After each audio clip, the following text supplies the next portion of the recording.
Hello again. I thought I would try to step you through one of the assignments coming up. Here we are at the course website. If you go to coursework, and you can see introduction. If you click on archaeology and the New Testament, that will download. And when it comes up, it will look something like this. I just wanted to walk you through this for a couple of minutes, and you can then look at it on your own. This is actually a handout I made up a while back, which I think fits our course. First one's just definitions. What is archaeology and so forth? A lot of people's view of it is like Indiana Jones, and I call him the patron saint of archaeologists because he got a lot of people interested in archaeology. But probably a good definition, there are many you might have. I list three here. Some have called it the study of durable rubbish, or the scientific study of past human life. I think the third one is pretty good: systematic recovery, analysis, and interpretation of the surviving evidence of human activity. So sometimes people ask me, how do you do archaeology? How do you know where to dig? And that sort of thing. It's a long process, I suppose, but there are lots of clues that can lead you to a particular site. Could be literature, for example, the Bible might mention it, or some other literature. And today we use things like Google Earth even to find sites. Surveying, of course, helps. We look at what past explorers, maybe even from the 19th century, 1850, early 20th century, people who've gone and looked. And so part of it is just locating a site. Part of it could be surveying, and this might be just walking across the area, picking up pottery and artifacts. And then, of course, the next level would be actually excavating. How do we date a site? We date a site by mostly in the Middle East, we use ceramic, or ceramic information, or pottery. And you can tell the age of a potsherd by its shape. Pottery has a form and it has a function. And the function sometimes dictates the form. So in other words, if you're going to cook something, say a cook pot has to have high sides to hold everything in. Usually has handles to help you move it from place to place. If you're going to use something as a bowl, it has lower sides just so you can get access to it, and so forth. So the form will sometimes dictate certain parameters of the form, are dictated by the function. But of course, those change over time. And by studying that, just like some people might study certain aspects of an automobile, the fenders, the bumpers, the tail lights, the headlights, to identify a car. And you might be able to just look at the tail light, say, of a 1957 Chevy, if you knew what you were doing, and you would know that that tail light's from a 1957 Chevy.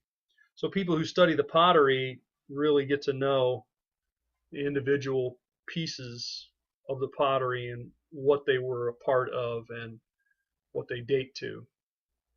So we look for a variety of things on a site: the raw materials, the stone, the kind of clay they have, all that sort of thing that could be used by the people who live there.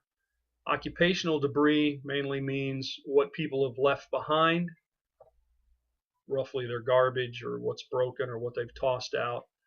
The everyday debris of life might be left over from cooking: bones, broken pottery, foundations of buildings, all sorts of things.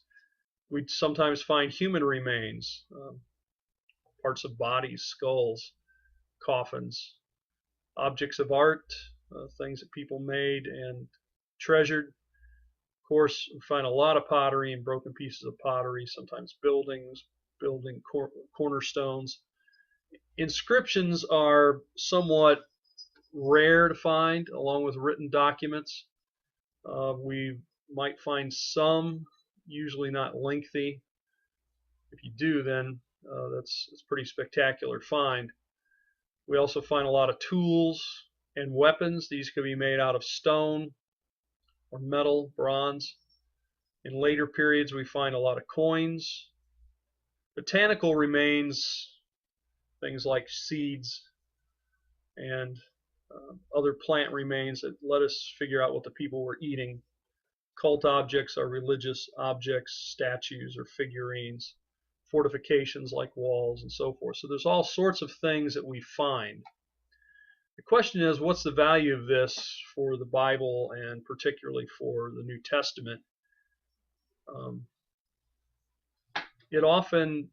The archaeology often confirms the text, especially when we find written records like papyri of the New Testament.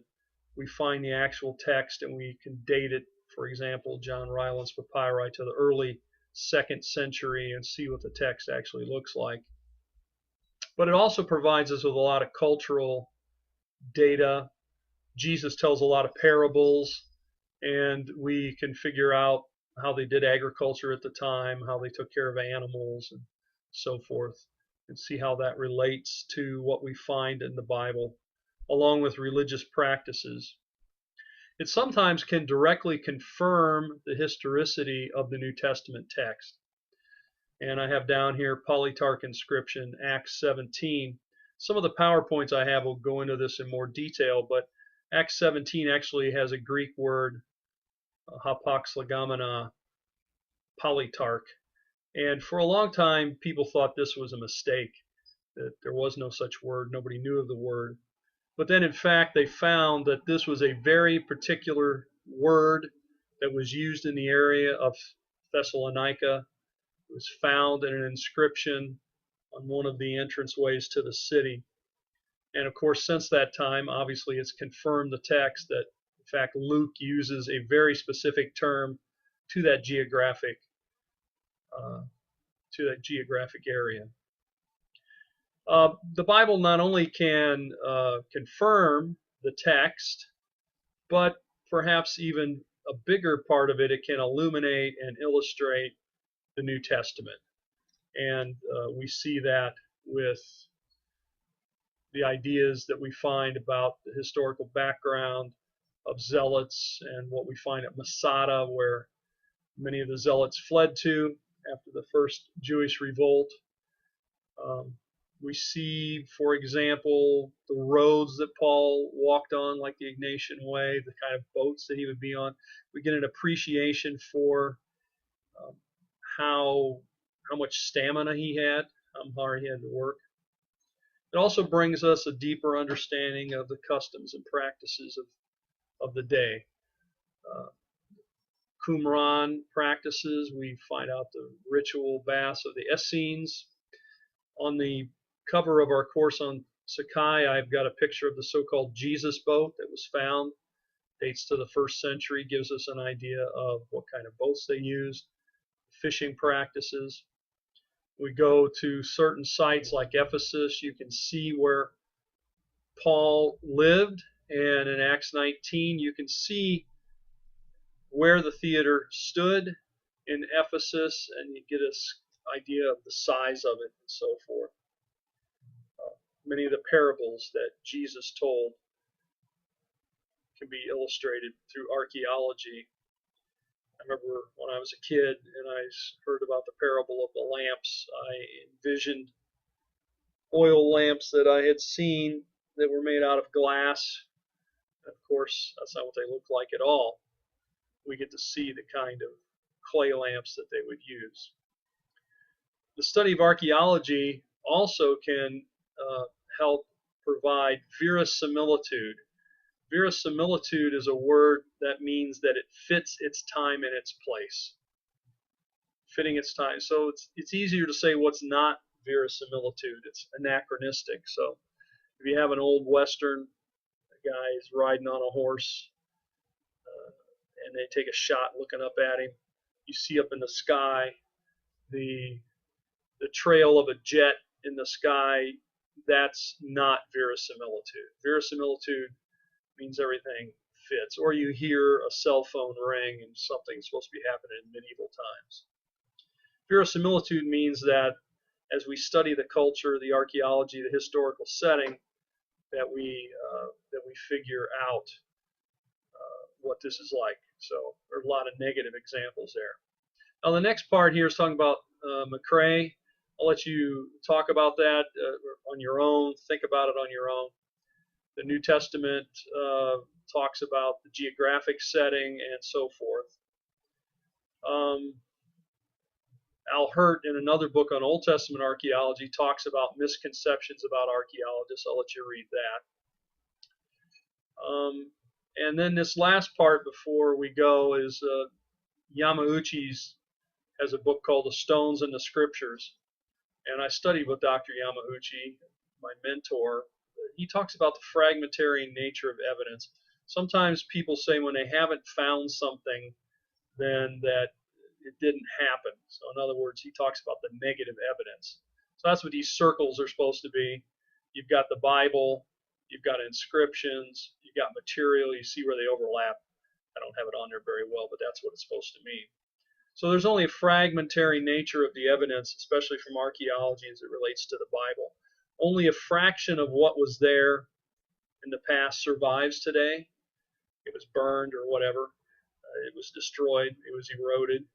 Only a fraction of that material of the archaeological material has been surveyed, and even a smaller fraction of it has been excavated, and even a smaller fraction has been examined, and even a smaller fraction has been published. So when somebody says we don't have that information, since we don't have that information, it didn't happen, that's really an argument from silence, and it doesn't hold weight very well.